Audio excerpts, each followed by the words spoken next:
Good morning, जय श्री कृष्णा। आप सभी का एक बार फिर से sangria public senior secondary school के डिजिटल प्लेटफॉर्म पर हार्दिक स्वागत है। हम पढ़ रहे थे 12वीं क्लास में जन आंदोलनों का उदय, नर्मदा बचाओ आंदोलन हम पढ़ रहे हैं। इसकी मैंने आपको कुछ मांगे बताई थी कि ये कारण थे जिसकी वजह से ये आंदोलन हुए थे।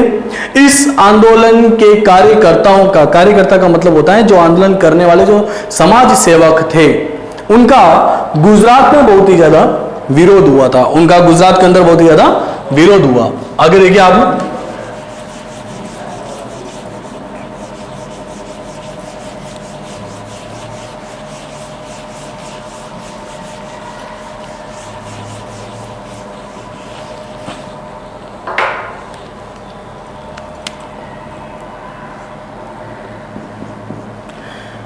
सबसे पहले जो जनता थी, जो कार्यकर्ता थे, उन्होंने यह मांग उठाई कि प्रत्यक्ष या अप्रत्यक्ष रूप से जिन लोगों का घर उजड़ रहा है, जिनकी जमीन छीनी जा रही है, उनको पुनर्वास दिया जाए। तो देखिए, सबसे पहले कार्यकर्ताओं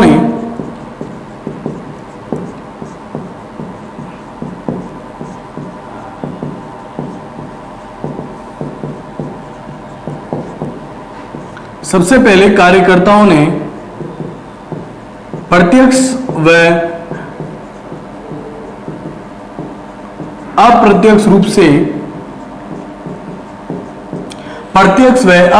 रूप से सरकार से पुनर्वास की मांग की।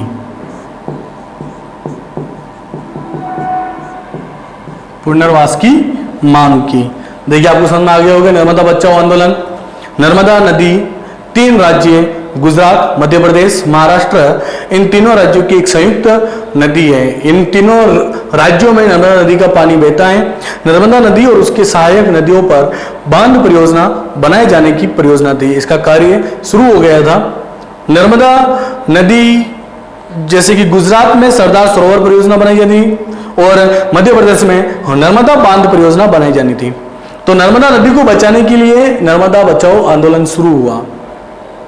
बांधों के निर्माण का विरोध करने के लिए आंदोलन शुरू हुआ। इनका विरोध क्यों किया गया? क्योंकि बांध तो बनाई जाएगी लेकिन साथ ही साथ लोगों का नुकसान भी होगा। बांध बनाई जाएगी लेकिन साथ ही साथ लोग बेघर होंगे, उनका रोजगार छीना जाएगा। तो हर एक व्यक्ति अपनी मांगों को मनवाने के लिए, उन रोजगार लेने के लिए, पुनर्वास लेने के लिए, एक फिर से नया मकान लेने के लिए उन्होंने सरकार से मांग की। अब देखिए, बांध से कुछ फायदे भी थे, कुछ नुकसान भी थे। फायदे क्या थे? जो बांध के समर्थक थे, जो बांध बनाना चाहते थे, उनका यह मानना था कि बांध बनाने से गुजरात सहित 3 पड़ोसी राज्यों में पीने के पानी की सुविधा होगी, बिजली के उत्पादन में वृद्धि होगी, कृषि की गुणवत्ता में वृद्धि होगी और कृषि में सिंचाई बेहतर तरीके से होगी, सिंचाई के लिए पानी मिलेगा। ये कुछ इसके फायदे थे। लेकिन इन फायदों के साथ साथ इसके कुछ नुकसान भी थे। नुकसान क्या था कि इससे बांध बनाने से 245 गांव डूब के क्षेत्र में आ जाएंगे, यानी कि 245 गांव डूब जाएंगे। लगभग 2.5 लाख लोगों की आबादी पानी में चली जाएगी। 2.5 लाख लोग बेरोजगार हो जाएंगे। 2.5 लाख लोगों को अपना मकान छोड़ना पड़ेगा। तब इन लोगों ने अपने पुनर्वास की मांग की, सरकार से पुनर्वास की मांग की। उन्होंने कहा सरकार से कि आप ये जो विकास कर रहे हो ये कहां तक उचित है? जहां पर जनता के ऊपर बिल्कुल भी ध्यान नहीं दिया जा रहा है और आप विकास कर रहे हो, जनता का इसमें नुकसान हो रहा है, तो ये विकास कहां तक उचित है?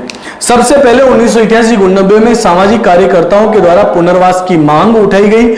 इसके प्रमुख जो समाज सेविका थी वो थी मेधा पाटेकर। देखिए, जहां पर भी नर्मदा बचाओ आंदोलन आएगा सबसे पहले उनका नाम लिया जाएगा, मेधा पाटेकर का। ये इसकी कुछ नुकसान थे और इन्हीं नुकसान को सहने के लिए कि भाई नुकसान तो हो रहा है जनता का, लेकिन सरकार जनता को क्या फायदा देगी, उसके लिए जनता ने यह आंदोलन किया है। गुजरात जैसे राज्य में नर्मदा बचाओ आंदोलन के जो कार्यकर्ता थे उनका तीव्र विरोध हुआ। कहीं ना कहीं उनकी बहुत ही ज्यादा आलोचना हुई थी कि जो आंदोलन हो रहे हैं ये बहुत ही गलत तरीके से आंदोलन कर रहे हैं। अब देखिए आप, सबसे पहले जो सामाजिक कार्यकर्ता थे उन्होंने प्रत्यक्ष और अप्रत्यक्ष रूप से सरकार से पुनर्वास की मांग की। उन्होंने सरकार से पुनर्वास की मांग की कि भाई कैसे भी करके हमें रहने के लिए मकान चाहिए, हमें रोजगार चाहिए। अगला देखिए आप, प्रत्यक्ष और अप्रत्यक्ष रूप से सरकार से पुनर्वास की मांग की। कुछ आलोचकों ने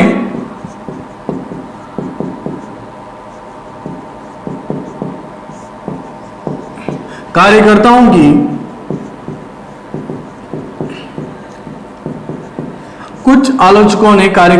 की आलोचना भी की।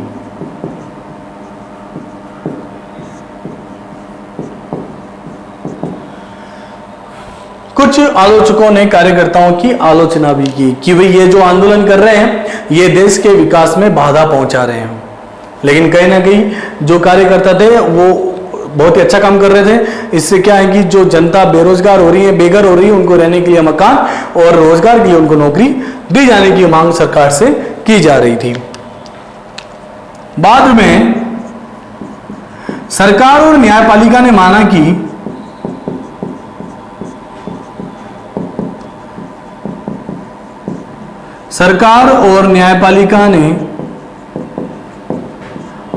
कि लोगों को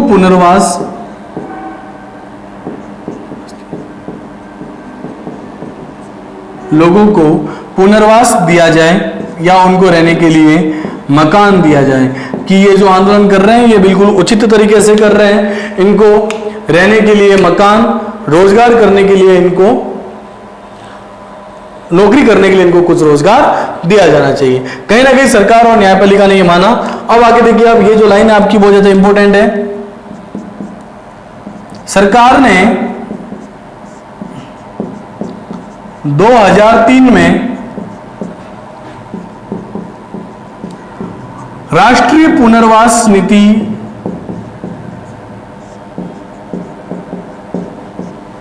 लागू किया। राष्ट्रीय पुनर्वास नीति को कब लागू किया? 2003 में। इस कानून का यह मतलब है कि जो लोग बेरोजगार हो रहे हैं, जो लोग बेघर हो रहे हैं, उनको सरकार के द्वारा पूरे भारत में सरकार के द्वारा उनको रहने के लिए मकान और उनको नौकरी करने के लिए रोजगार दिया जाएगा। एक चीज और इसमें बहुत ज्यादा इंपॉर्टेंट है कि नर्मदा नदी पर जो बांध बनाए जाने थे उसमें 30 बड़े बांध, 135 मंजिले बांध और 300 छोटे बांध बनाए जाने थे। ध्यान में रखना आप, नर्मदा नदी पर कितने बांध बनाए जाने थे? 30 बड़े बांध, 135 मंजिले बांध और 300 छोटे बांध। ये बांध बनाए जाने थे। इन्हीं बांधों का विरोध करने के लिए यह आंदोलन हुआ था। और अंत में सरकार और न्यायपालिका ने यह माना कि ये जो आंदोलन कर रहे हैं बिल्कुल सही है। यह आंदोलन काफी हद तक सफल हुआ और सरकार ने इनके लिए पुनर्वास भी दे दिया कि भाई इनको रहने के लिए मकान दिया जाएगा। यह बहुत ज्यादा इंपॉर्टेंट है। आगे, राष्ट्रीय पुनर्वास नीति को कब लागू किया गया? सन 2003 में। सरकार ने 2003 में राष्ट्रीय पुनर्वास नीति लागू किया, जिसमें विकास करने के साथ साथ में जिन लोगों को नुकसान हो रहा है उनके नुकसान की भरपाई सरकार के द्वारा की जाएगी। तो कहीं ना कहीं यह आंदोलन बहुत ही ज्यादा सफल हुआ। पहले सरकार ने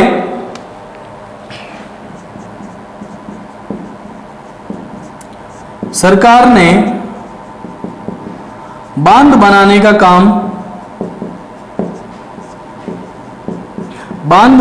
कार्य रोक दिया। सरकार ने बांध बनाने का कार्य रोक दिया और पुनर्वास के बाद, यानी कि पुनर्वास दिए जाने के बाद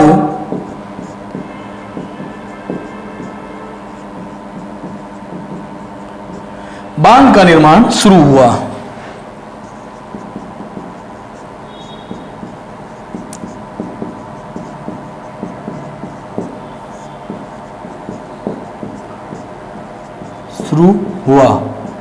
तो यह आंदोलन सफल रहा। जिसमें सरकार ने जनता की मांगे मानी और जनता को पुनर्वास की व्यवस्था करवाई गई। तो ये था आपका नर्मदा बचाओ आंदोलन। इस आंदोलन में कुछ कार्यकर्ताओं ने रैली, धरना, हड़ताल आदि अनेक प्रकार के प्रदर्शन किए और अपनी नदी को बचाने के लिए, अपने रोजगार को बचाने के लिए, अपने क्षेत्र को बचाने के लिए सामाजिक कार्यकर्ताओं के द्वारा यह आंदोलन किया गया। तो नर्मदा बचाओ आंदोलन मेरे हिसाब से कोई दिक्कत नहीं आनी चाहिए, बहुत ही सरल है ये। नर्मदा बचाओ आंदोलन गुजरात, मध्य प्रदेश और महाराष्ट्र तीनों राज्यों की संयुक्त नदी नर्मदा नदी।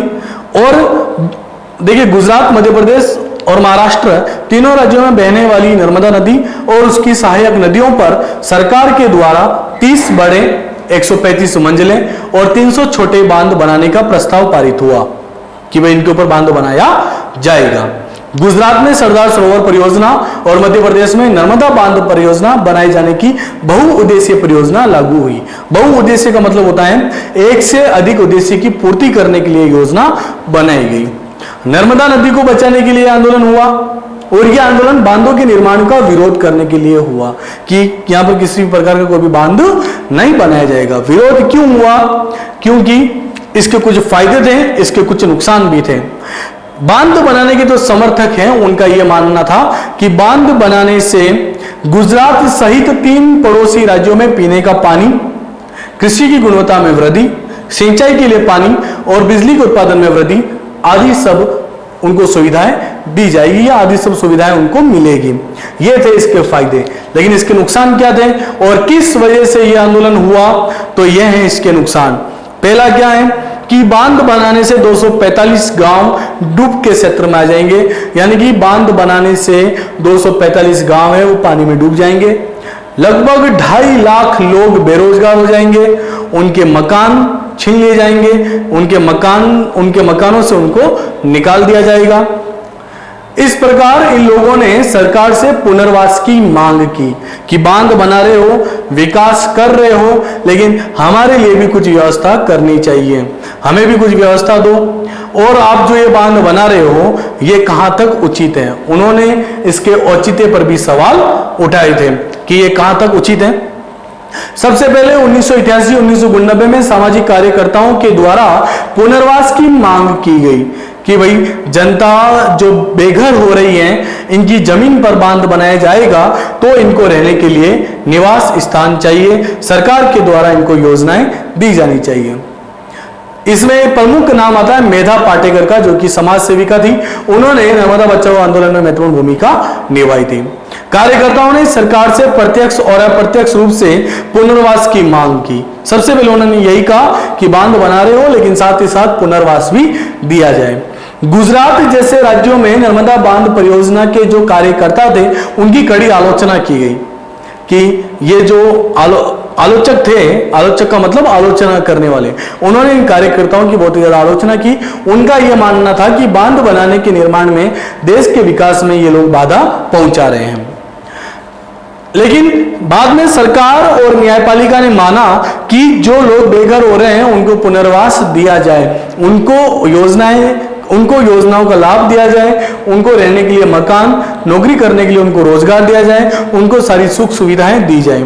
तब सरकार ने 2003 में राष्ट्रीय पुनर्वास नीति लागू की थी। इसके अंतर्गत जिन लोगों के मकान और रोजगार छीने जा रहे हैं, जो लोग बेघर हो रहे हैं, जिनकी जमीन ली जा रही है, उनको सरकार के द्वारा पुनर्वास भी दिया जाएगा, उनको रहने के लिए मकान और नौकरी करने के लिए उनको रोजगार भी दिया जाएगा। यह आंदोलन काफी हद तक सफल रहा है। इसमें सबसे पहले सरकार ने सामाजिक कार्यकर्ताओं और जो जनता आंदोलन कर रही थी उनको ध्यान में रखते हुए सरकार ने पहले बांध का काम रोक दिया। फिर जब जनता की मांगे मान ली गई तब सरकार ने धीरे धीरे बांध बनाने का कार्य शुरू किया। तो यह था आपका नर्मदा बचाओ आंदोलन। बहुत ही सिंपल है, बहुत ही ज्यादा सरल है। मेरे हिसाब से आपको कहीं पर दिक्कत नहीं होनी चाहिए। बहुत ज्यादा इंपॉर्टेंट है। इसमें कितने बांध बनाए जाने थे? 30 बड़े, 135 मंजिले, 300 छोटे बांध। कौन सी नदी पर? नर्मदा नदी पर। गुजरात में कौन सी परियोजना लागू की जानी थी? सरदार सरोवर परियोजना। और मध्य प्रदेश में नर्मदा बांध परियोजना। तो यह था। राष्ट्रीय पुनर्वास नीति को कब लागू किया गया? राष्ट्रीय पुनर्वास नीति को 2003 में लागू किया था। नर्मदा बांध परियोजना की आलोचना कौन से राज्य में हुई? गुजरात राज्य में हुई। ठीक है ना, ये एक एक नंबर के सवाल भी हैं तो थोड़ा ध्यान में रखना आपको। ये हो गया आपका नर्मदा बचाओ आंदोलन। कोई दिक्कत है इसमें? किसी भी प्रकार की अगर कोई शब्द या कोई लाइन आपको नहीं समझ में आया है तो जरूर पूछना। ठीक है, तो ये नर्मदा बचाओ आंदोलन। अब है आपका इस चैप्टर का अंतिम आंदोलन।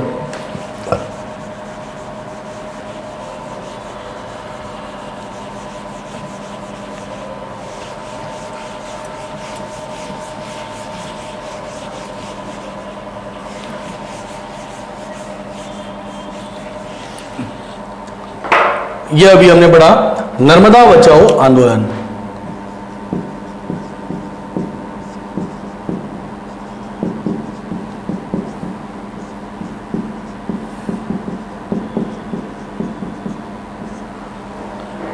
देखिए कहीं ना कहीं यह आंदोलन जरूरी भी था विकास के दुष्परिणामों के विरुद्ध, कि सरकार विकास तो कर रही है लेकिन जनता को इसका नुकसान भी पहुंच रहा है, तो अपने नुकसान की भरपाई करने के लिए जनता के द्वारा यह आंदोलन किया गया, जो कि नर्मदा बचाओ आंदोलन के द्वारा समझा गया है। अब देखिए इसका एक और अपन उदाहरण लेते हैं तो वह है शांत घाटी क्षेत्र आंदोलन। यह भी एक प्रकार के विकास के दुष्परिणामों के विरुद्ध है। शांत घाटी जो कि साइलेंट घाटी के नाम से भी जानी जाती है, और उसमें क्या पेड़ पौधों को काटा जा रहा था। ये केरल की है, बहुत ही बड़ी घाटी है, तो वहां पर सरकार अपना विकास करने के लिए पेड़ पौधों की कटाई कर रही थी। पेड़ पौधों की कटाई कर रही थी, पर्यावरण पर नुकसान पहुंच रहा है, लोगों के रहने पर भी नुकसान पहुंच रहा है। तब इस शांत घाटी क्षेत्र में भी पेड़ पौधों के काटने पर रोक लगाने के लिए, कि सरकार तो विकास कर रही है, वहां पर सरकार भी कुछ बांध बनाई जानी, सरकार के द्वारा भी कुछ परियोजना बनाई जानी थी, लेकिन वहां के लोगों ने भी इसका विरोध किया। अब देखिए आप नर्मदा बचाओ आंदोलन में किस किस को नुकसान पहुंचा था? देखिए जनता के पुनर्वास का नुकसान,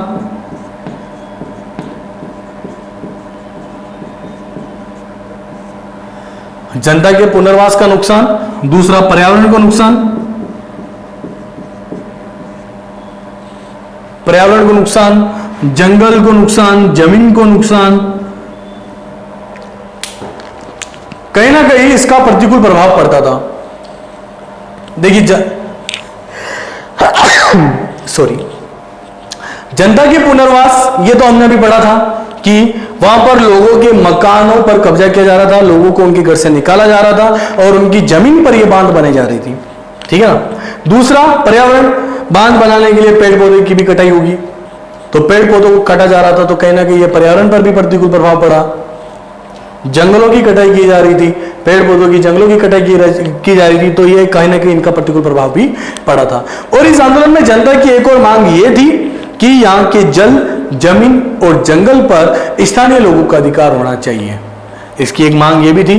तो कहीं ना कहीं सरकार विकास तो कर रही थी, लेकिन इस विकास के साथ ही साथ पर्यावरण को भी नुकसान पहुंच रहा था और जनता को भी नुकसान पहुंच रहा था। तब इस नुकसान को रोकने के लिए जनता के द्वारा, सामाजिक कार्यकर्ताओं के द्वारा आंदोलन चला गया, जिसका नाम था नर्मदा बचाओ आंदोलन। आगे समझना आपको पूरा। इसका एक और उदाहरण है शांत घाटी क्षेत्र। ये आपके सिलेबस में नहीं है, बस आपको ये नर्मदा बचाओ आंदोलन ध्यान में रखना है आपके सिलेबस के अंदर। तो देखिए चिपको आंदोलन आपको पूरा समझ में आ गया, बहुत ही सिंपल है। चिपको आंदोलन, दल आधारित आंदोलन, दलित पैंथर्स, बहुत ही सिंपल है ये भी। BKU भारतीय किसान यूनियन, फिर national fish workers forum NFF, कोई दिक्कत है इसमें? फिर ताड़ी विरोधी आंदोलन, और फिर हुआ आपका नर्मदा बचाओ आंदोलन। अब एक अंतिम आंदोलन, एक लास्ट टॉपिक जो आपके इस चैप्टर का रहा है, वो है सूचना के अधिकार का आंदोलन।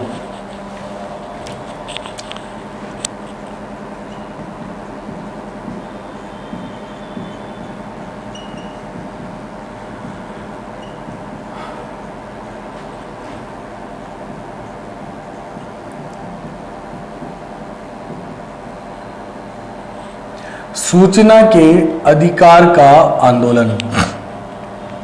देखिए सूचना का अधिकार सबको है, सूचना का अधिकार सभी को है। सरकार क्या कार्य करती है, सरकार कौन सा कानून सरकार ने बनाया है, कौन से कानून को सरकार ने रद्द किया है, संविधान में सरकार ने कौन सा संशोधन किया है, पंचायत में क्या कार्य हो रहा है, लेखा जोखा, बजट पंचायत ने कहां पर खर्च की है, पंचायत ने कहां पर कौन सा कार्य किया है, कहां पर क्या विकास हो रहा है, किस विकास पर कितनी लागत आई है, कहां पर कितना खर्चा हुआ है, कहां पर कितना लाभ हुआ है, ये सारी चीजें जनता को मालूम होनी चाहिए और जनता के पास में ये सारे अधिकार होने चाहिए। इसको बोलते हैं सूचना का अधिकार। देखिए, हमारा देश एक लोकतांत्रिक देश है और हमारे लोकतंत्र में हम भारतीय जनता को सूचना का अधिकार होना चाहिए कि जनता क्या चाहती है सरकार से, सरकार क्या चाहती है जनता से, सरकार क्या क्या कार्य कर रही है। जैसे कि विद्यालय बनवाए जा रहे हैं तो विद्यालय पर कितना बजट लगा है, डिस्पेंसरी बनवाई जा रही है, अस्पतालें बनवाई जा रहे हैं, बड़े बड़े भवन बनाए जा रहे हैं जो सरकारी भवन होते हैं उनके ऊपर सरकार ने कितना खर्च किया है, उन सारी चीजों की जानकारी होनी चाहिए। ये हम जनता का आम अधिकार है, हमारे पास ये अधिकार है कि सरकार क्या क्या कार्य करती है, उन सारी चीजों के बारे में जानकारी प्राप्त करना। तो यह है आपके सूचना के अधिकार का आंदोलन। आंदोलन क्यों हुआ, आंदोलन कब हुआ, क्या कारण थे आंदोलन के, इसके नेतृत्वकर्ता कौन कौन थे। तो ध्यान देना आप, सबसे पहले इस आंदोलन की जो शुरुआत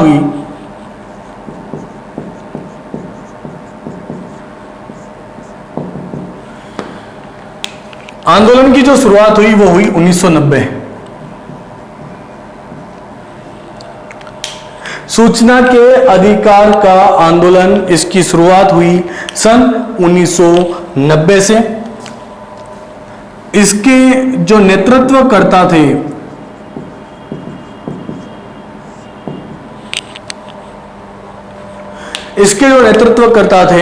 वो थे, ध्यान में रखना आप, ये मजदूर किसान शक्ति संगठन, मजदूर किसान शक्ति संगठन, यह इसके नेतृत्व करता थे, जिसको संक्षिप्त में कहा जाता है MKSS।